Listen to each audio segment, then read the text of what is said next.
We talk about the big ones, the crossroads, the life-altering horizon-bending decisions, the job offer across the country, the will you marry me, the phone call in the dead of night. We map our lives by these earthquakes. But what about the tremor you didn't even feel? The hinge that swung a door so slowly you only realized it was open or shut years later, standing in a different room entirely. This is a box of tremors. The turning point no one talks about isn't a decision. It's a non-decision. It's the conversation you were too tired to have, the resentment you swallowed because it was easier than chewing on the truth. It's the job you didn't quit, the I love you didn't say, not out of fear but out of distraction. The dream you didn't abandon in a dramatic blaze, but simply let fade like a poster in the sun. My turning point. It probably happened on a Tuesday, a nothing day. It's this, a copy of Neretha's poetry. I bought it for a woman, Lena, when we were 22. I was going to inscribe it. Something profound. I was going to give it to her after our date at that terrible, wonderful, cheap Italian place. But that Tuesday, I had a long day. My boss was a jerk. I was worried about rent. I came home, I saw the book on my bed, and I thought, I'll do it tomorrow. I'm too tired to think of the perfect words. Tomorrow came. The moment felt less urgent. The book sat a week later. We had a silly argument about, I genuinely don't remember. Traffic, maybe. The heat of the perfect words had cooled. I never gave it to her. We broke up 3 months later. Not over a book, of course. Over 1,000 ungiven books. 1,000 tired moments. The turning point wasn't the breakup. It was that Tuesday, the day I chose fatigue over gesture. And in that small, silent choice, I taught myself a lesson. That practicality trumps romance. That exhaustion is a valid excuse for withholding love. I built a habit, one invisible brick at a time. Years later, a different life. A good job. A wife, Sarah. A daughter, maybe 6 months old. Sleepless, glorious chaos. Sarah was going back to work. She was terrified. One morning, she's holding the baby, crying silently in the kitchen. I'm late. I have a huge presentation. The turning point everyone would talk about. Me saying, screw the presentation. This is more important. A cinematic hug. A shared tear. That's not what happened. I saw her. My heart split open.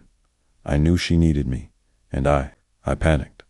But not about her, about the presentation, about being the provider. That young man who chose practicality over gesture had grown into a man who could see a crisis and still think. But the quarterly report. I touched her shoulder. I said, you'll be amazing. I have to run. I kissed the baby, and I left. On the train, I felt sick. I scribbled on a post-it note. You are a wonderful mother. I am with you, always. I stuck it to the inside of her wallet where she'd find it at lunch. A tiny gesture, too small, too late. A salve for my guilt, not a cure for her fear. The real turning point had already happened the moment I walked out the door. The post-it was just archaeology, proof of the fault line. The marriage survived, even thrived. But something tectonic shifted that morning. A tiny, unspoken permission slip was signed. He will leave when it's hard.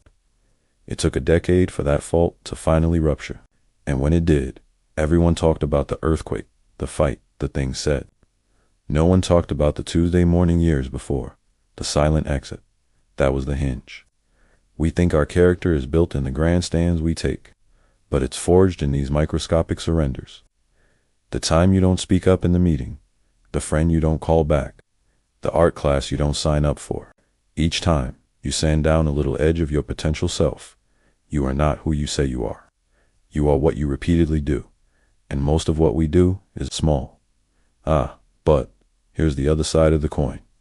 2 years ago, deep in a divorce, feeling like a ghost of my own life, walking through the park.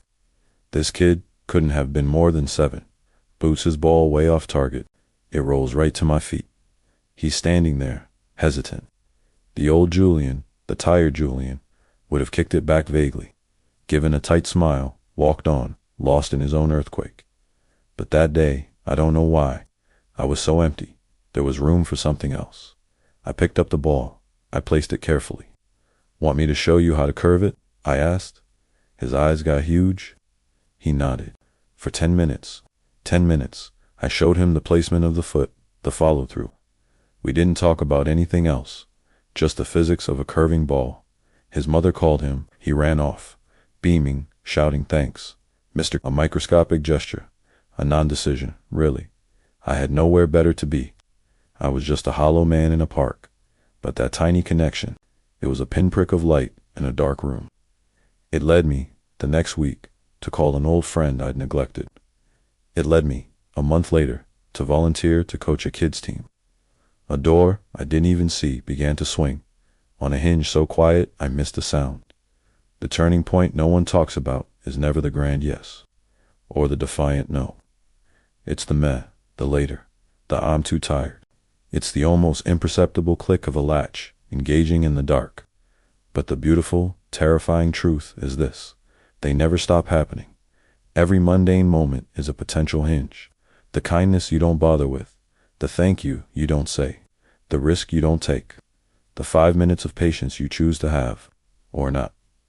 We are all constantly, quietly, turning, not at the mountaintop, but in the grocery line, in the hallway of our homes, in the silence before we fall asleep.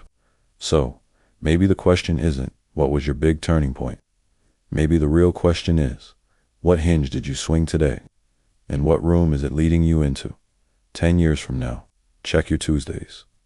Thanks for watching. If this story resonated with you, let me know in the comments.